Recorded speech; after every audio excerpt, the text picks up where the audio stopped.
নারকেলের দুধ ছাড়াই খুব সহজে চিংড়ি মাছের মালাইকারি কীভাবে বানাবেন তার জন্য আমার পুরো রেসিপিটাই তোমাদেরকে কিন্তু দেখতে হবে বন্ধুরা।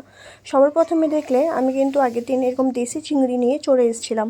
তারপরে মশলার জন্য কিন্তু আমি পোস্ত, কাজু বাদাম আর সর্ষে কিছুটা তোমাদেরকে দেখালাম নিয়ে নিয়েছি। এবারে মাছটা সবার প্রথমে লবণ, হলুদ আর লঙ্কার গুঁড়ো দিয়ে একটু মাখিয়ে রেখে দেবো, যাতে একটু যখন ভাজবো কালারটা যাতে ভালোবাসে। এরপরে বসিয়ে দিলাম তেল গরম, এর মধ্যে মাছগুলো হালকা করে একটু ভেজে নেব। পুরোটা ভাজবে না বন্ধুরা, তাহলে কিন্তু মাছটা গুটিয়ে যেতে পারে। অল্প একটু তেলে নাড়াচাড়া করেই কিন্তু মাছগুলো তুলে নিতে হবে। ওই তেলেই আবার দেখো ফোড়নের মধ্যে গোটা গরম মশলা, একটা তেজপাতা আমি দিয়ে দেবো পেঁয়াজ বাটা, তার সাথে আমি আদা, রসুন, কাঁচা লঙ্কা একসাথে পেস্ট করে নিয়েছি। তো এরপর দেখুন বন্ধুরা, মশলাটা কিন্তু ভালো করে কষিয়ে নিতে হবে।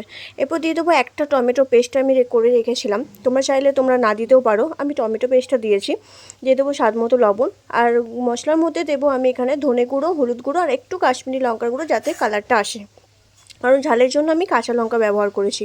এরপরে যে পেস্টটা আমি তোমাদেরকে বলেছিলাম, সর্ষে, পোস্ত আর কাজু বাদাম, এই তিনটে কিন্তু পেস্ট করে নিতে হবে।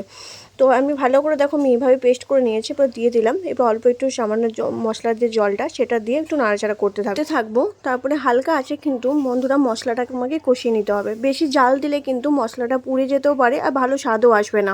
এরপর দিয়ে দেবো আমি এক বাটি গরুর দুধ ছিল, সেই গরুর দুধ আমি রেখেছিলাম, সেটা আমি এখানে দিয়ে দিলাম। তোমরা কিন্তু গুঁড়ো দুধকেও ব্যবহার করতে পারো, তাতেও কিন্তু ভালো স্বাদ আসে।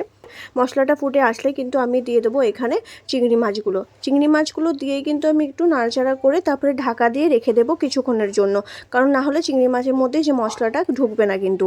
তো আর তারপর দেখো বন্ধুরা, আমার রান্নাটা কেমন হয়েছে অবশ্যই একটু জানিও, আর ভালো লেগে থাকলে অবশ্যই কিন্তু এটা কমেন্ট করে যেও। আজকের মতো টাটা।